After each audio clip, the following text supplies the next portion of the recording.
podcast is part of the Sports Social Podcast Network.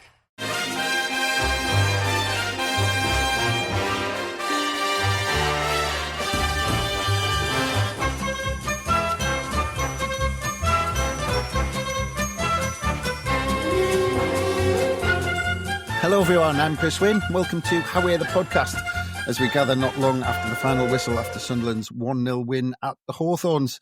A second win on the spin as well after the international break, which is good, and obviously 3 points as well in the bag as well. And also at a side who are going for the top six as we are towards the end of the season, so we might meet them again. So that might come into it after the season's finished. And considering last time we did this, we stretched the discussion after the fairly uneventful Millwall game out to around an hour.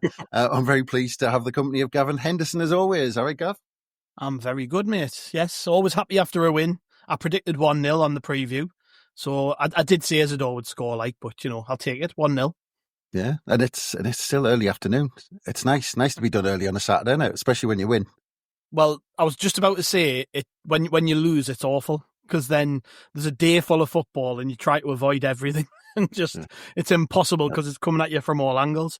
So no, brilliant. I mean, I feel sorry for the fans who had to, because I seen somebody who I know went to the game and they had an alarm set for 4:30 in the morning. Wow. So I feel sorry for anybody who had to make that trip from the northeast, because it's Sky just don't give a shit about fans. We know that's a given.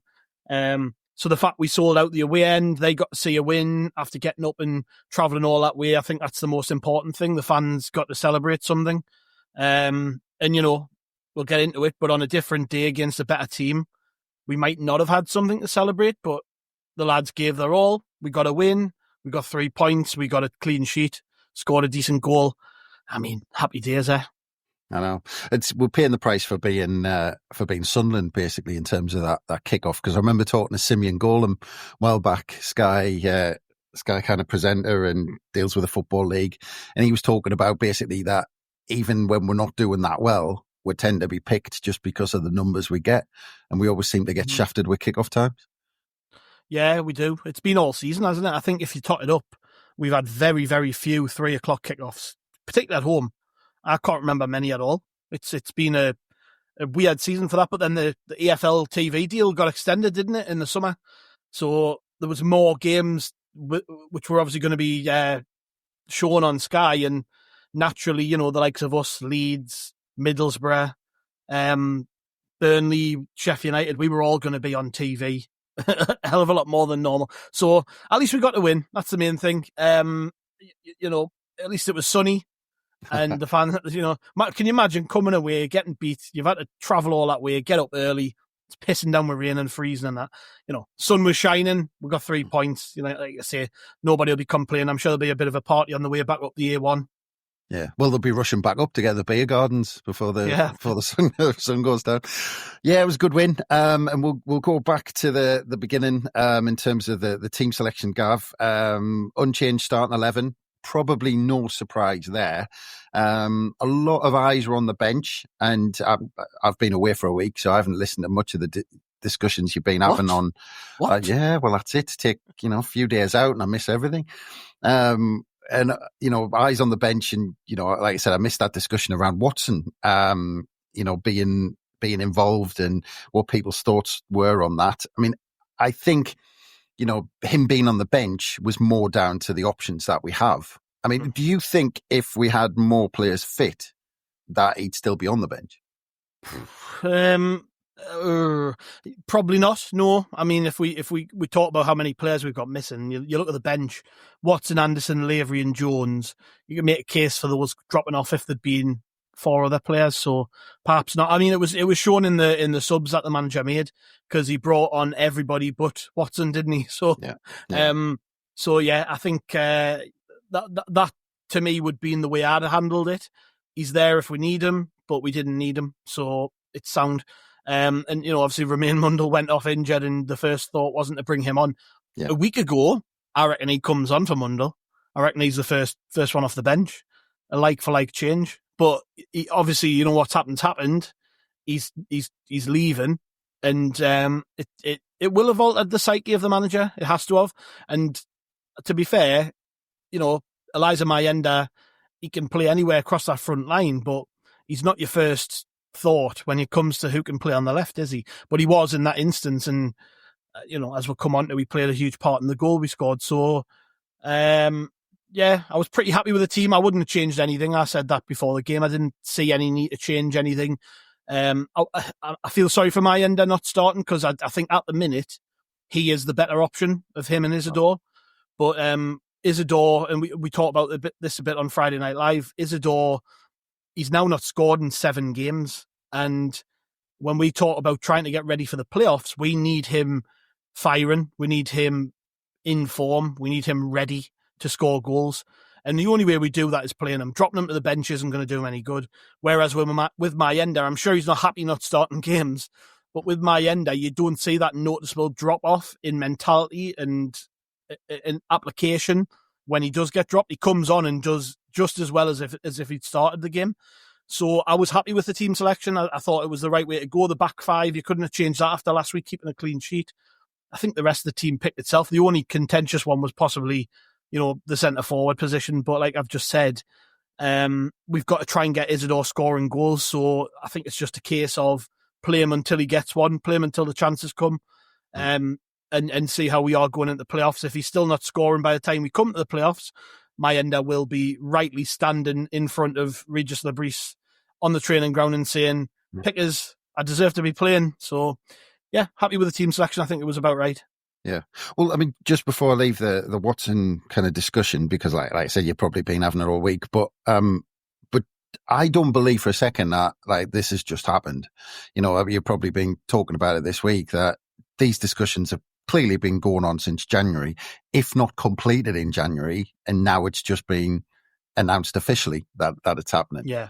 So, and people have been calling for Watson to get more minutes, get more games, whilst all this has been going on in the background. And he's picked up knocks as well at the same time, which has been another reason why he hasn't been kind of starting or in and around the team probably more than he would have.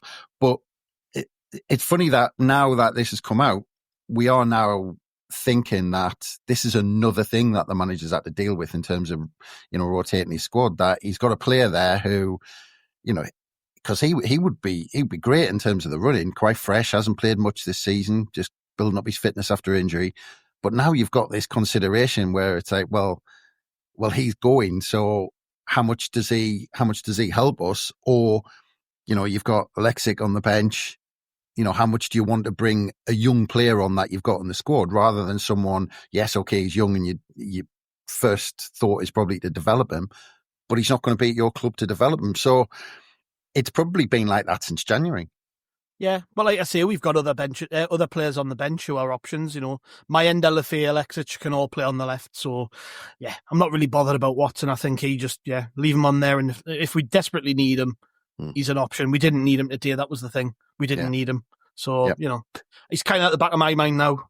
Well, that's it. And so start the game. And I always find this quite interesting. And I'm not going to go through every kick of the game like this, but I always find it interesting away from home. We lined up everyone on the halfway line. And just because we talked about it after the Millwall game, we lined up everyone on the halfway line, knocked it back to Patterson. And then Patterson launched a long ball forward.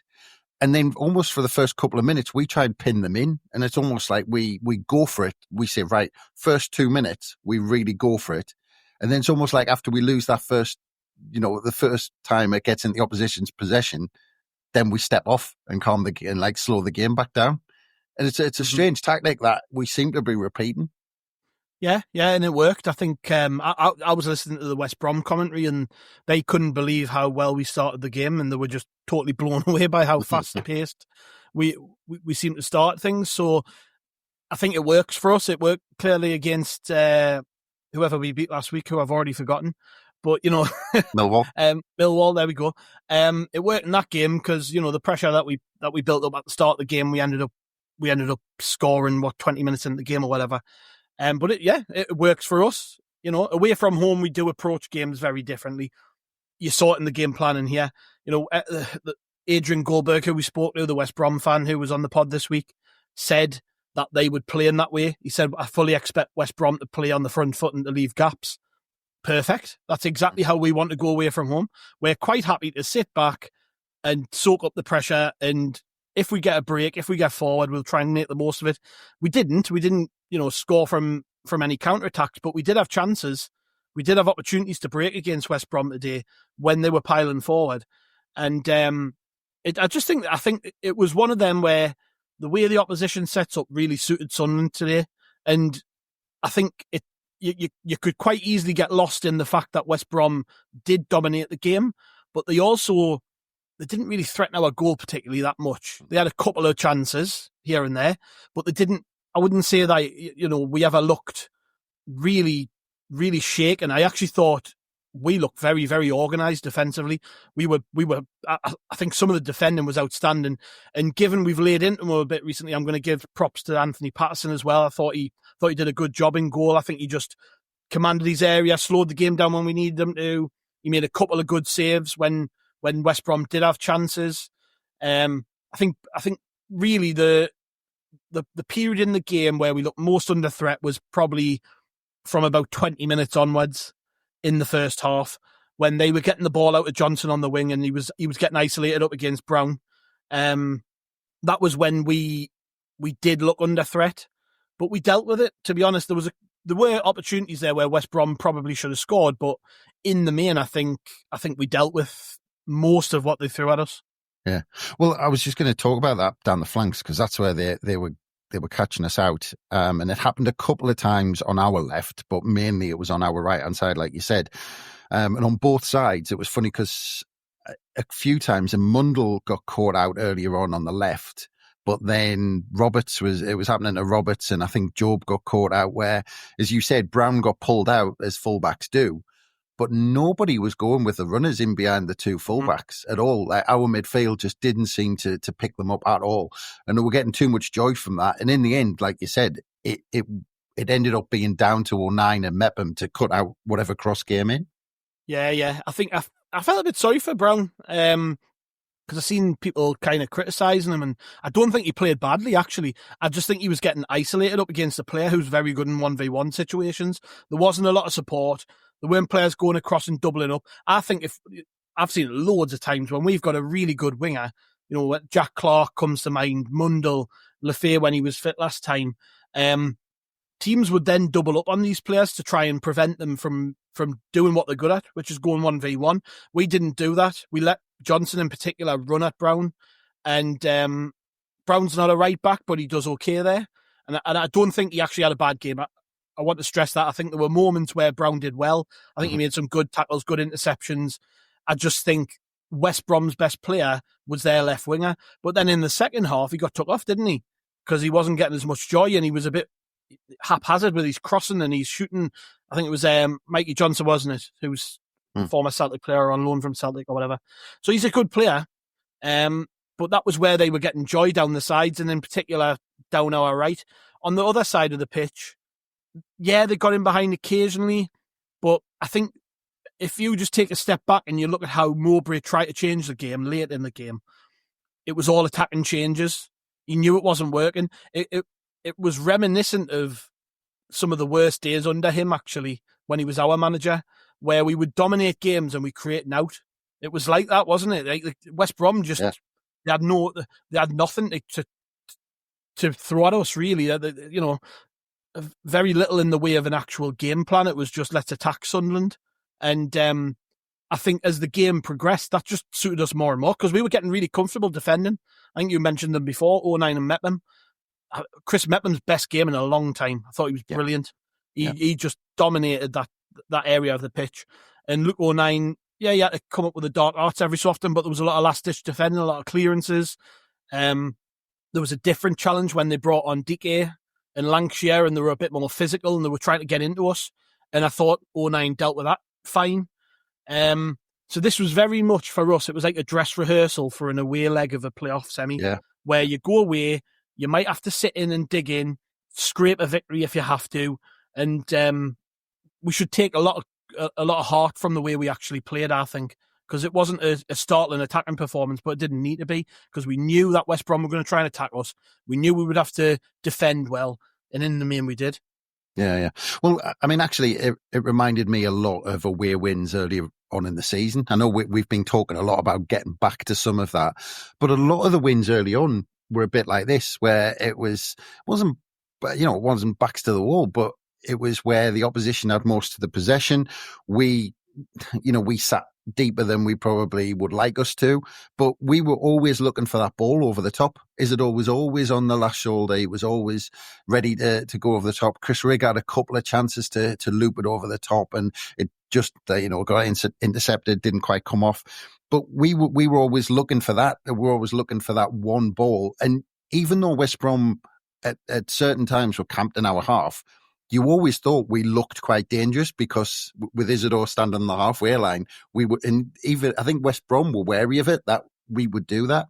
The other thing, I think during that time you're talking about, I think West Brom did get on top.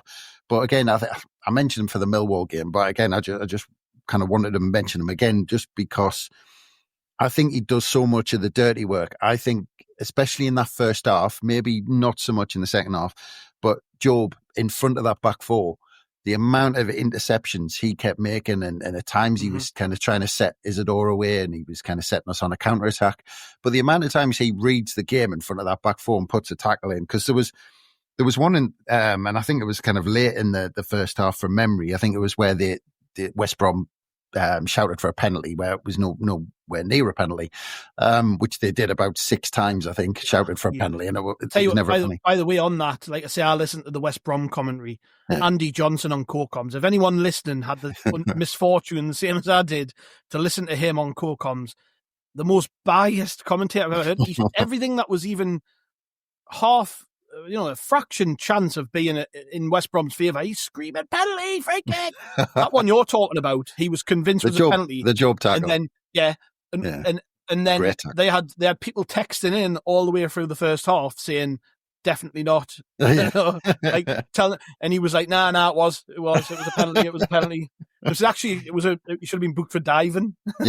Things like that. So yeah, I mean, I think West Brom, to be honest, I know it's natural when you're getting frustrated, and the ref was shite when he was absolutely bollocks. I mean, second half I thought he was okay for us in the first half. Second half, some of the decisions in the second half absolutely appalling. But they were getting annoyed at the referee for things which they shouldn't have really been getting annoyed about, if I'm honest. I mean, if anybody had a right to be annoyed, it was us, because he bloody, late in the game, my ender gets taken out and booked for what looked like a penalty to me. So I think it was just a running theme through the game. The referee didn't really have much control of what was going on. He was just another example of another shite referee at this level. I mean, I say at this level, we used to say that in League One. I'm pretty sure every referee all the way through through the football pyramid at the minute is rotten. You think about the ones who in the Premier League who get called the best, like Michael Oliver and stuff. Even he's had loads of stick this year. So I think the referee ran the risk of ruining the game, actually. And sometimes there's a couple of things in that first half where I was scratching my head and it got worse, actually. Yeah. Well, it was about half an hour into the game when Mundell got injured. That kind of set off a kind of series of events. Holding his hamstring. We don't know how bad it was at this point. Didn't look too bad, did it? But I'm maybe holding out the hope that it wasn't too bad, but he just he was just feeling it a bit. Well, that's it. He walked off the pitch, and I think it's probably one of them when he's coming back from it that he's told, look, you feel it, you don't play on with it, you go down with it and we'll get you straight off. And we'll take a look at it. So let's hope, he walked off the pitch. So that, I think that's a good sign. Let's hope it's not as bad as it originally was. We've said this though, haven't we, recently, Chris, about the fact that we're under no pressure to make these players stretch themselves in games. Like, if Mundell's still not feeling right with that hamstring, we can drop him for a couple of weeks, get him right. We've got options. We've got Mayenda, Lafay and Alexis who can all play on that side. And if we're desperate, Watson. So, for me, it's not worth even risking it. I think one of the lads in the chat said that they think that if this had been a playoff game, he probably would have played on. And that was my feeling as well. I didn't get the impression it was bad. I think he went down and the physio came on and he was like, oh, it's a bit tight, Yeah. And then he didn't limp off the pitch. He walked straight off. He looked okay to me. So I reckon, and I'm hoping we might be proven wrong because we are recording this straight after full time, Lebris might do an interview and say it's a grade 3 tear and he's out 3 months. You know what I mean? Yeah. It didn't look that bad, though. It looked okay. I'm hoping he's going to be all right in a couple of weeks or so. Yeah. Well, I do think it was telling in terms of the fitness of players. We're talking about kind of Mundle coming back. Well, if Lefay's, raring to go and ready to go in terms of playing lots of minutes, he comes straight on, I think, and we keep Mayenda for later on in the game for when Isidore gets knackered. But he went straight to Mayenda, and then Mayenda's first touch, and Mayenda's done this all season. He's always had almost tunnel vision to say, I'm going to be positive and I'm going to go at people and I'm just going to see how it comes off. And he went one-on-one. He squared up with a fullback, Furlong. Oh, no, actually, I think it was the winger in front of him. I can't remember his name. But then he just basically skipped past him. Ghana. Yes, that was him.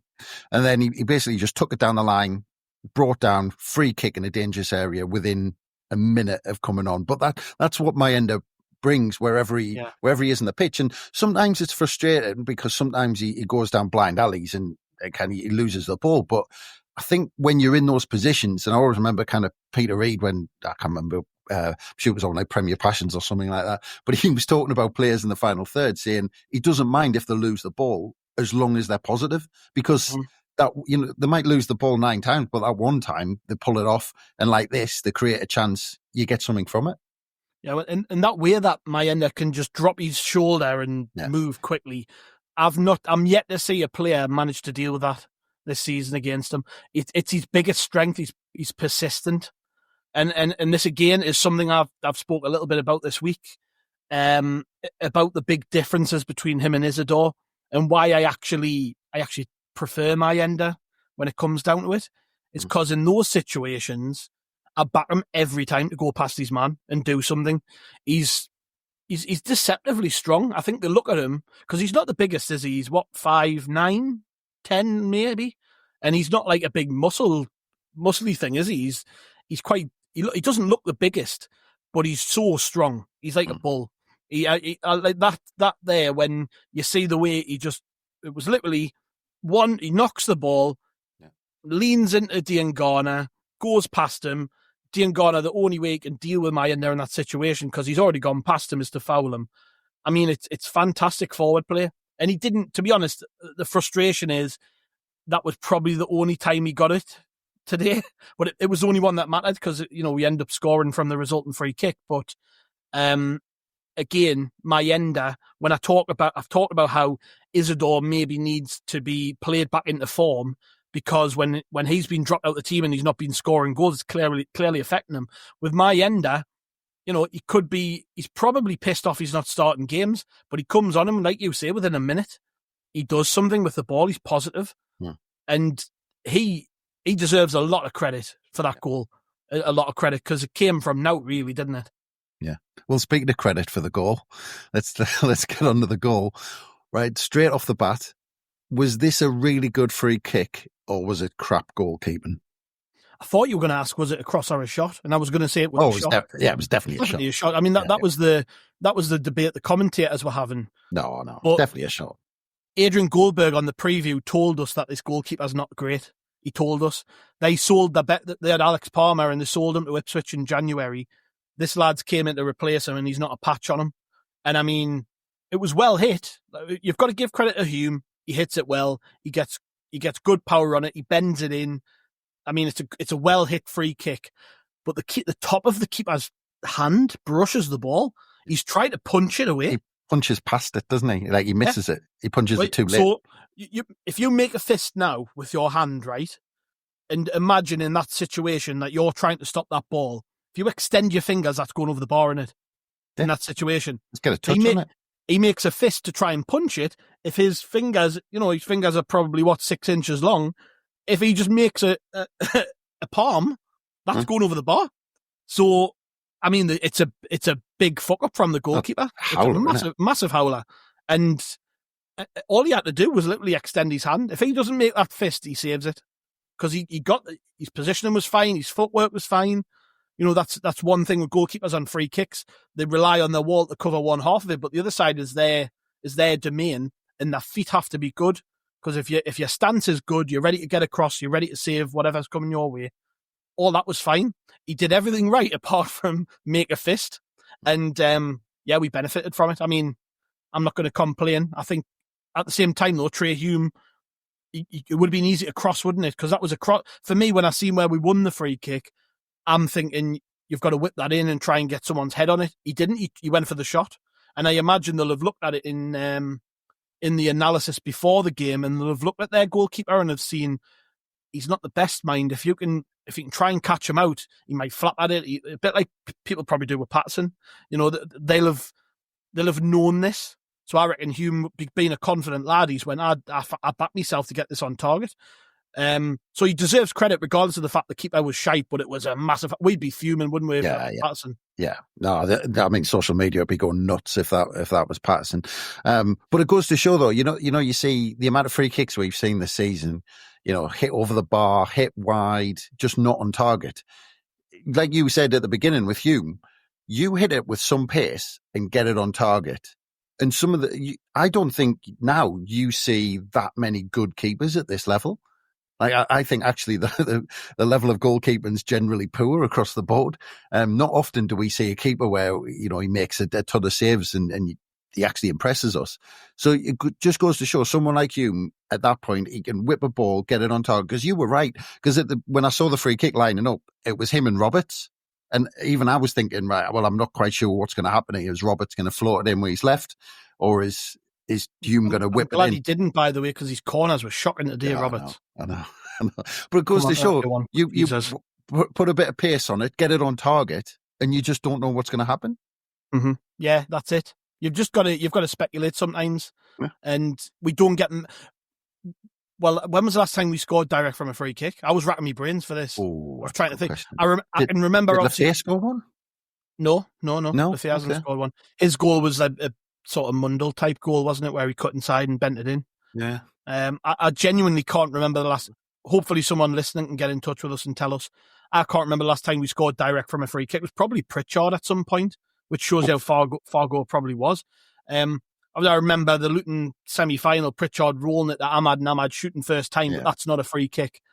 So it's probably been a little while, you know what I mean? And Hume is really confident at the minute. He's playing well. I said this the other week before he even got the 2 goals. I think you can just see he's got his swagger back. He looks like he's carrying himself like a top player. Like, we've always known Trey Hume is a good footballer, but I think when he's now adding extra facets to his game, he's not like we know he's a good fullback. He can defend. He can put big tackles in. He's a very organised player. He doesn't really leave you in the lurch very often. You can generally rely on him and that side of things. I think what we've seen possibly in the last month or so, we've seen more assists. We've seen goals, set pieces now. I was talking after the Millwall game about who could potentially be a penalty kick taker. Trey Hume, for me, would be on that list because he's got great technique. So we're starting to see him add bits to his game now. But yeah, I think the goalkeeper gets the assist for that one. It was awful keeping. Yeah, absolute howler. And interesting, with Hume being on the left-hand side, there was another one in the second half where he got the ball and cut inside and just bent it around the post. So you're talking about these things he's adding to his game. He doesn't mind joining in, when we actually push into the final third. It's confidence, though, isn't it? He's got confidence at the minute. We've got lots of, like, to me, I think we've got other players who are capable of doing that sort of thing, but they don't back themselves enough. Like Chris Rigg, for me, unbelievable technique. But he never, do you know when he's around the box, he never looks up and gets shots away, does he? He's like, he's not that. It felt like at the start of when he first starting games at the start of the season, he was doing more of that stuff where he doesn't so much now. Maybe that's just something that comes with time, that confidence of backing yourself. Hume, to me, he kind of struts around the pitch, doesn't he? With his like he's carrying 2 carpets. He's like that kind of confident, isn't he? But he backs himself, and luckily for us, it's happening at the right time.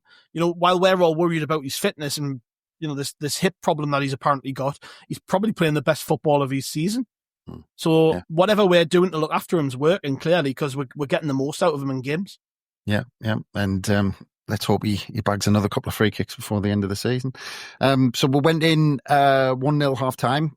Solid first half, I thought. Pretty even. I mean,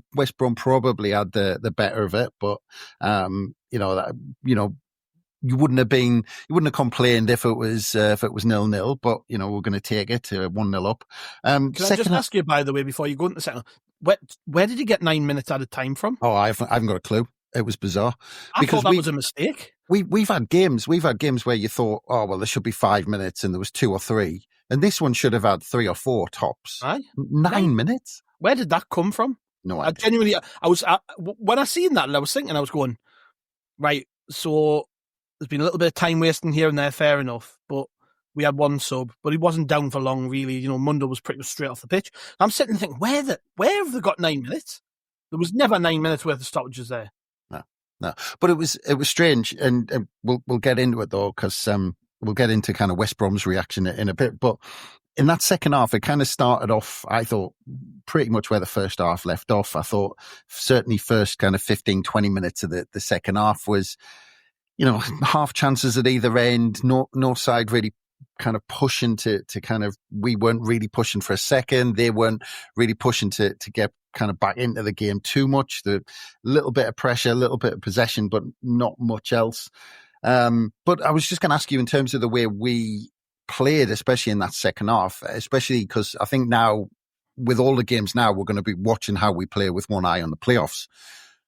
What did you think about how we kept possession? Because I think from when you watch that game, especially in the second half, too many times for me, we lost control, where West Brom had us too much under pressure, like they pinned us in too much. And every time we got the ball, we either hoofed it aimlessly, or we didn't keep the ball for long enough, or we had a chance to play a couple of 5-10 yard passes and it went wrong and we couldn't quite manage it. And for me, going into the playoffs, this is going to be one of the biggest things, that we're able to, when we're under the cosh, put our foot on the ball and get control back of the game. And we didn't.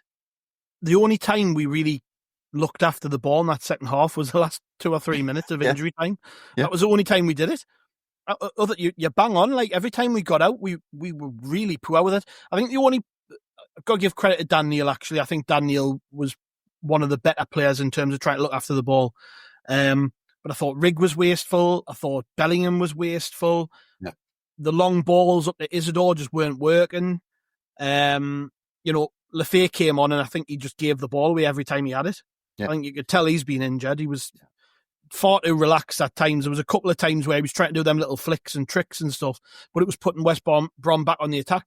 We were wasteful with it, and that was frustrating. Mayenda, I mentioned him earlier about how it never really happened from after he created the goal, or the free kick for the goal. I thought when we were getting it out to him, he wasn't looking after it well enough. But like I say, all of a sudden it was like we just snapped into gear in that last 2 or 3 minutes of injury time, where if we'd done that for most of the second half, we probably would have controlled the game a lot more. But I mean, ultimately it didn't matter. But we've got to be better with the ball. Yeah, we've got good enough players to be better with the ball. There was no need for it, and it wasn't as though West Brom were all over us and dominating us. They weren't. We were just giving them the ball. Amount of times I counted where Carlin Grant, who was playing sort of between up front and midfield, amount of times we just passed it straight to him, straight to Malumbi, was frustrating, actually. And I think we were probably lucky that it was Callum Styles playing left back and not someone half decent, because they were getting him really involved in the game, and his output was shite. I mean, every time he got the ball, he done out with it, and he was giving it back to us and stuff. So I think this was maybe an occasion where, a little bit fortunate, we were playing a team who didn't have a lot of great technical players on the pitch, because I think a better team might have made us pay. But you play what's in front of you. I just think you're right, not good enough with the ball. And going into Norwich on Tuesday, we're going to have to be better, because Norwich, especially at Carrow Road, they've got good players. They've got actually what West Brom don't have is good forward players. So that's got to be. I know we haven't got long to analyse this performance, but when they do the analysis, on Sunday on the training ground, that's going to have to be top of the agenda, is how well we look after the ball, because it wasn't good enough in the second half. Yeah, that's it. I mean, but actually, just on the subject of West Brom, because you were talking about them there, I was quite surprised actually with West Brom, because you're talking a side who, the night before dropped out of the playoffs because of a result, and they started the day, I think they were only 1 point outside the playoffs, and their whole season is riding on the next 6 games or whatever it is, and they've got their first one is a home game against us, and from their point of view, I mean, I thought they were pretty poor. I mean, especially going forward, but there seemed to be no urgency. I mean, even because I mentioned 9 minutes of injury time in the first half, you thought actually they should be busting at the time. I thought they should be busting a gut to get in at halftime level, and they've got 9 extra minutes to do it. And I would have thought the crowd would have been up, saying, right, well, we've got 9 minutes. Let's get back on level terms before we go in at halftime. Then come out second half and win the game. Especially when you're chasing the playoffs. I just thought from a side at home like West Brom, there was just, because in some ways, and look, I thought we defended really well. I thought we were poor on the ball, like we've just said. And in some ways, we were a little bit there for the taking in terms of how much pressure we invited on us. But West Brom just had no urgency. Yeah, they again, it's something I said right at the start of this. They remind me of us. When on bad days under Mowbray, it was basically give the ball to the left winger and hope he does something. And it was we used to say this, about Jack Clark under Mowbray. But on top of that, they clearly obviously identified that they need to try and get someone closer to Armstrong to get him involved in games. So they played Grant alongside him, and it didn't work. Armstrong was shit, and I'm glad he was shit. But we were told ahead of the game he's playing really poorly at the minute. Scored on his debut, and I think he scored a penalty. And other than that, he's not scored for them. And bear in mind, he was the probably the best bit of business on deadline day or at the back end of January of any team in the Championship, bar maybe us with Lafay. Everyone was looking at that and going, bloody hell, what a signing that is. I think that's one of the problems West Brom have got, is figuring out how they get him into games, because Adam Armstrong at Southampton was playing off Che Adams, who was a workhorse, and he was playing sort of like as the 10, and he got 20-odd goals last season at this level. So he's evidently a good player, but they just didn't get him involved. And they, like I say, it became all about getting the ball on the left wing, and also at the back of their minds, they're trying to figure out a way to get a striker involved in games who's not involved. I say I laughed because this was reminiscent of us under Mowbray. People talk a lot about how great the football was, and you maybe forget about the days when it wasn't so great. And we just couldn't. We would play. Someone would come to the stadium a light. We couldn't break them down. They would nick a 1-0 win or a draw, and we'd be really frustrated about the fact that we'd had 70% of the ball and created nothing. They had 3 shots on goal, according to the stats. 3 shots on goal, 21 altogether. Yeah. That tells its own story. They're not potent. They're not scoring goals. They're out of form when it comes to chance creation and putting them away. And, I mean, I would love to play these in the playoffs because they're not very good. Yeah. No, I had exactly the same thought. You mentioned going back to days when it wasn't great under Mowbray. I was thinking of Reedy on the touchline shouting, give it a waddler. It was a bit like that, basically. But, I mean, you're talking about them having all them shots. I mean, Patterson literally had that one header to save, and that was his only save of the game.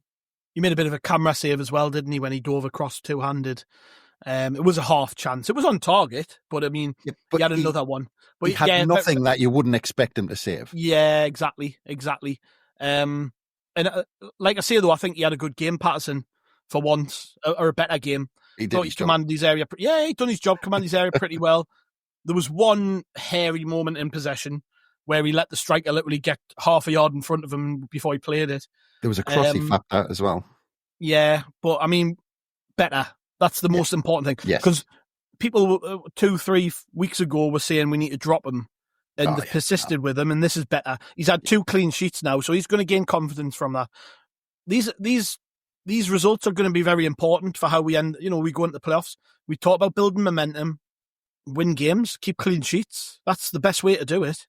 Yeah. Because then your defenders get confidence from that, your goalkeeper does.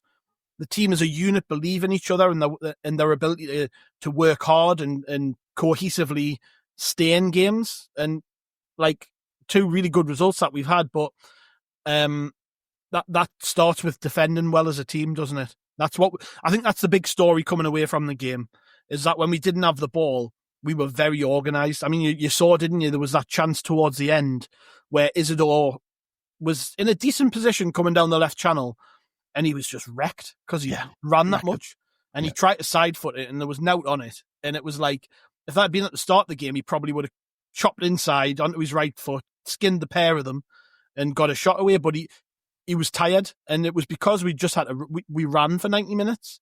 We did very, very little with the ball, and we ran. And I mean, the stats say that Sunderland had 258 passes to West Brom's 432. They had it felt like 63, 63% possession to our 37. And our pass accuracy was 68% to their 84. I'm surprised it was that good. But I mean, it shows you, doesn't it? Because we were getting the ball sparingly and then hoofing it forward, and it was coming straight back most of the time. So yeah, I'm surprised that's not more like 40%. But it was just the way we approached the game. We were happy not to have the ball, and we were happy to let West Brom have it, given they look like a team who want loads of the ball, but don't really have the players to carve teams open on the edge of the box. Yeah. Well, I mean, just on the kind of subject of fitness, 2 subs with around 20 minutes to go. Brown and Roberts went off. Hjelde and Lefay came on. I mean, how much of this was what was going on in the game, and how much of this do you think was getting players minutes? Because Brown's been building up minutes. Maybe he's still not at the place where he can play, a couple of games, especially with, midweek, just around the corner. So we might think, let's kind of just protect him a little bit. Mm-hmm. Roberts was a strange one because he wasn't doing too bad, and he didn't seem to look completely knackered.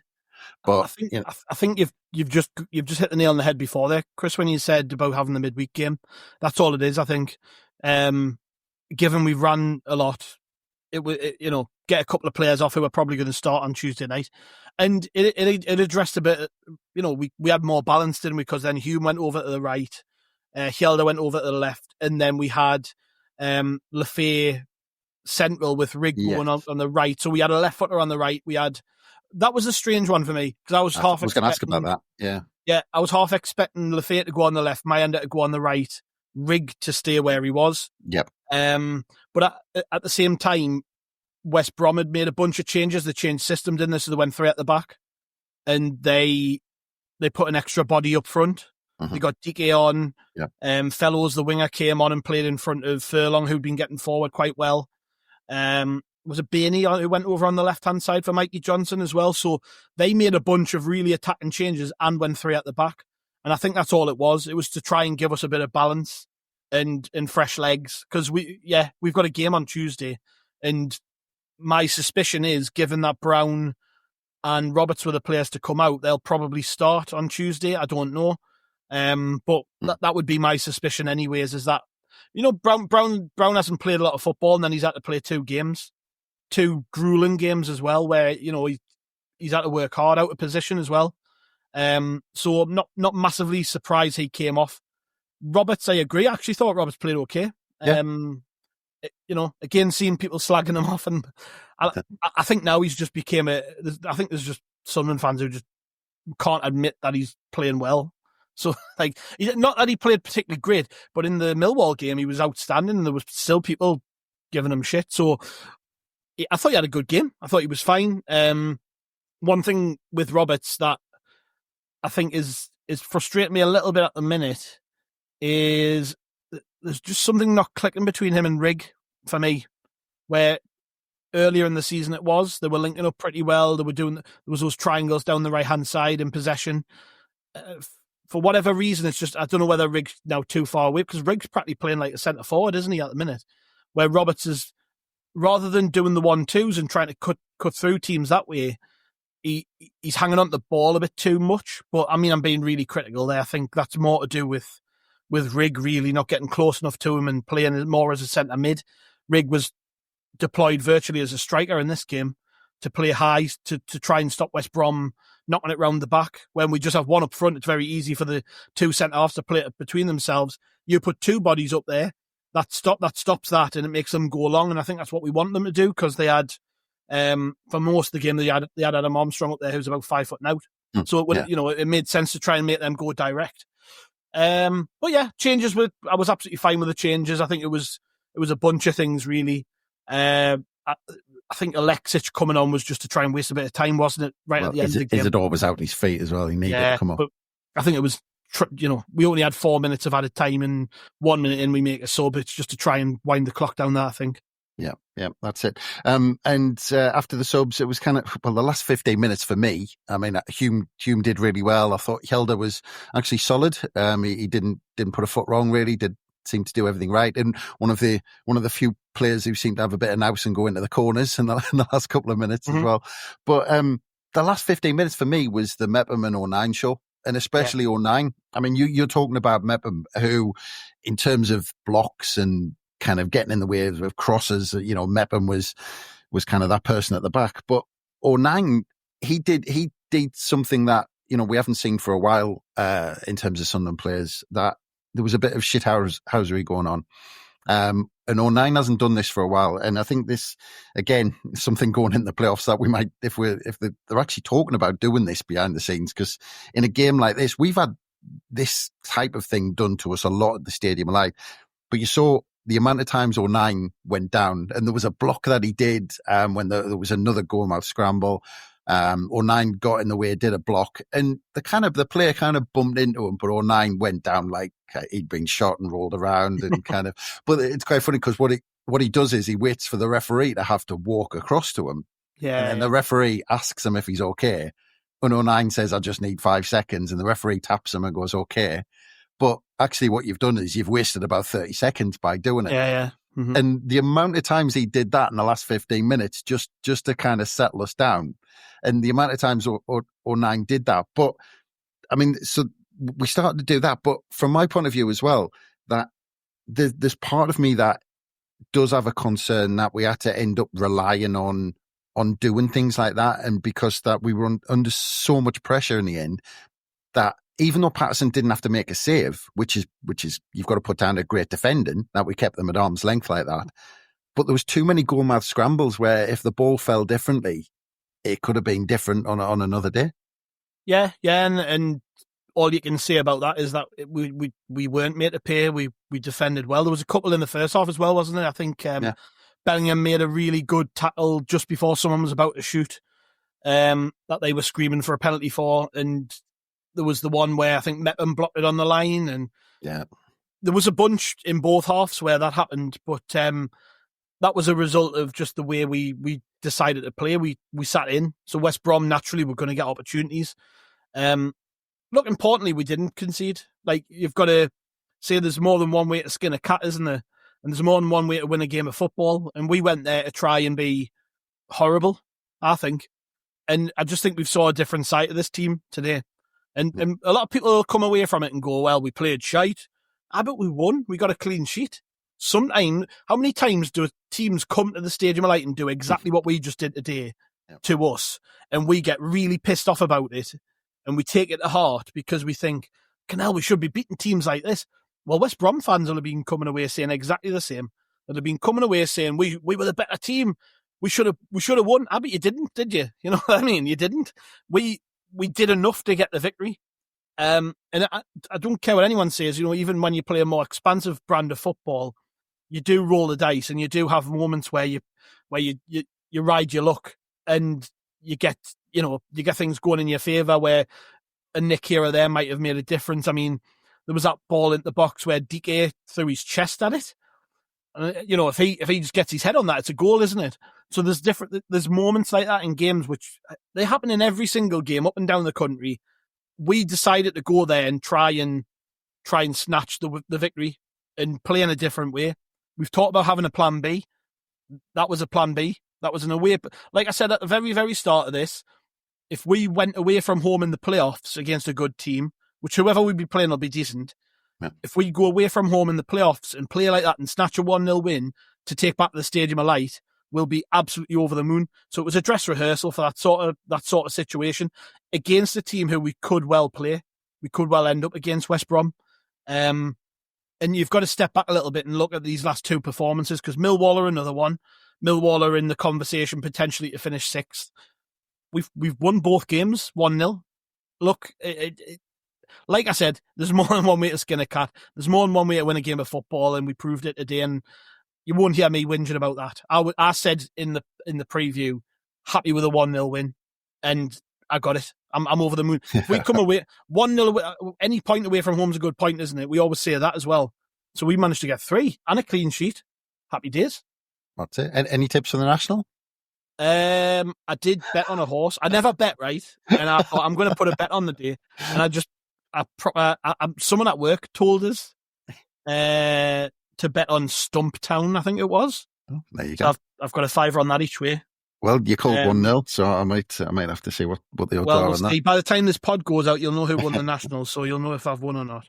But I have actually got money on that. So hopefully I'm not just celebrating the Sun and victory, I'm celebrating little win on the GGs. Well, just with the game it was, I had Mepham down as my man of the match. Any different one for you? Ooh. Mepham, yeah, it's got to be Mepham for me. I'm trying to think really who else you could potentially. Hume had a very good game. Patterson had a good game, but I think if you're talking about a standout, it was definitely Chris Mepham. We talked about him earlier in the season being a Rolls-Royce, and he did go off the boil a little bit. I don't think anybody's denying that, but this was more like the Mepham of old. I think this is a really promising sign, isn't it? That we're starting players who are very important to us, who've had maybe in different runs of form, are getting back into form. Hume, Mepham, Patterson, as I said before, O'Nien, Job, Dan Neil, Roberts.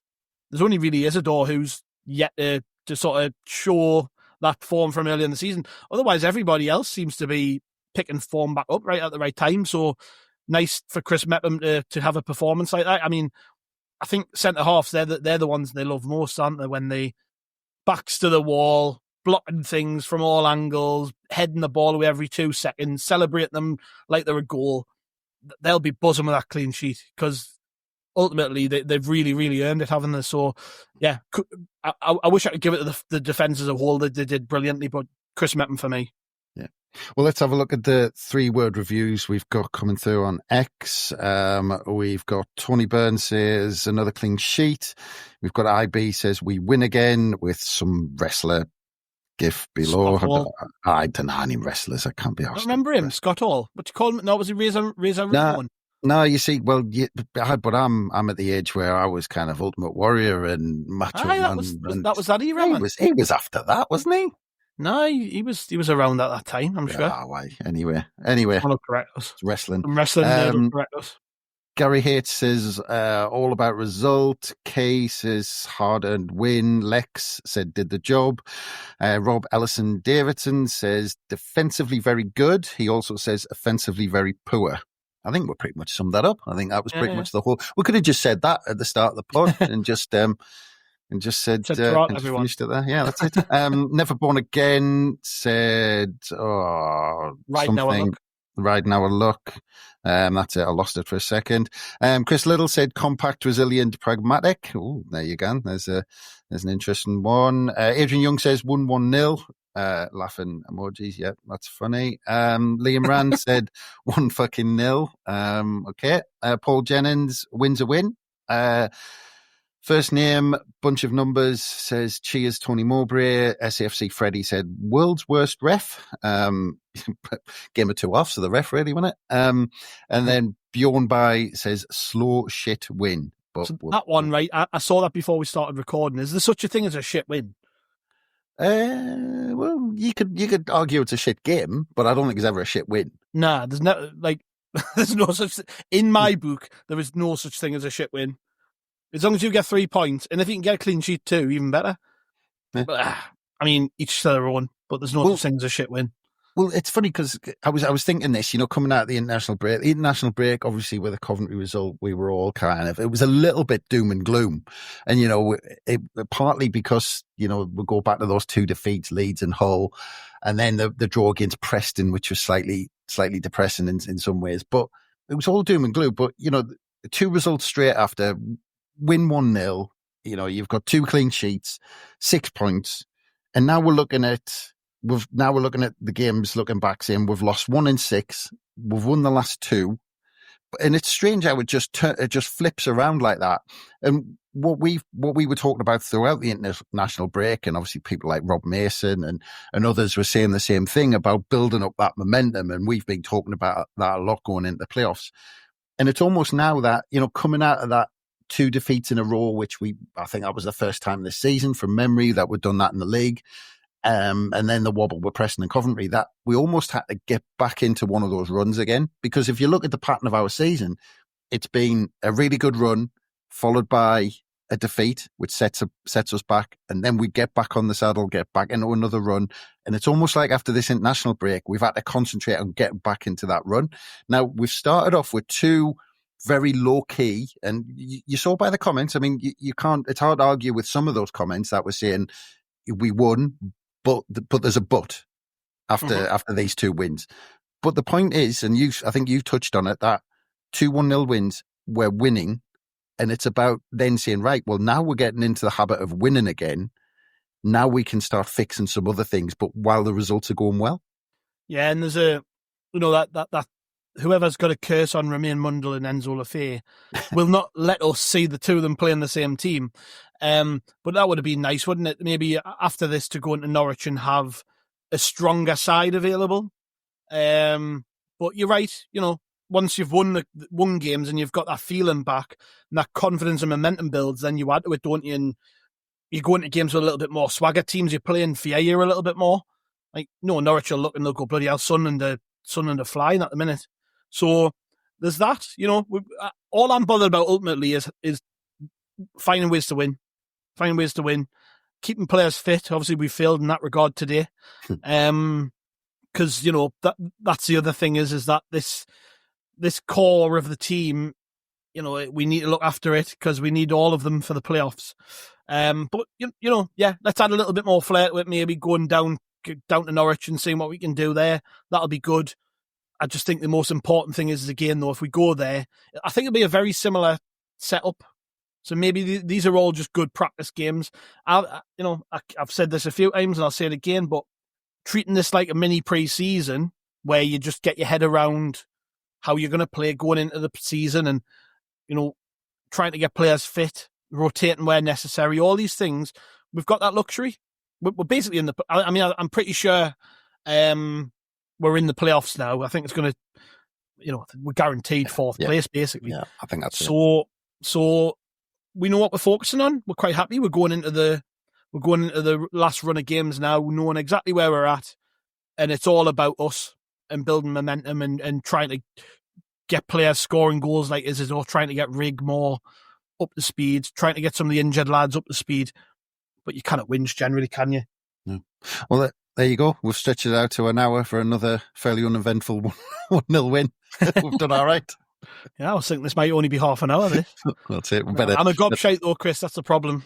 Well, everyone knows that by now. But yeah, we better do want to catch the National. So thanks again, Gav. Always appreciated and always a pleasure, mate. Cheers, Mara. All good.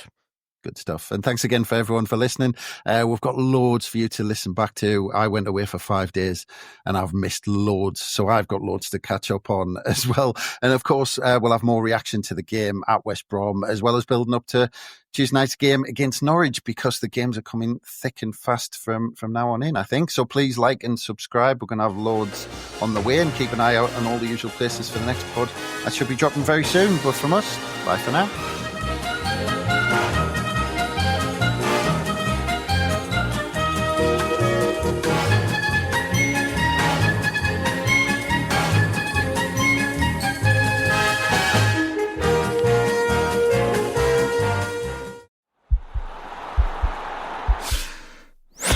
This podcast is part of the Sports Social Podcast Network.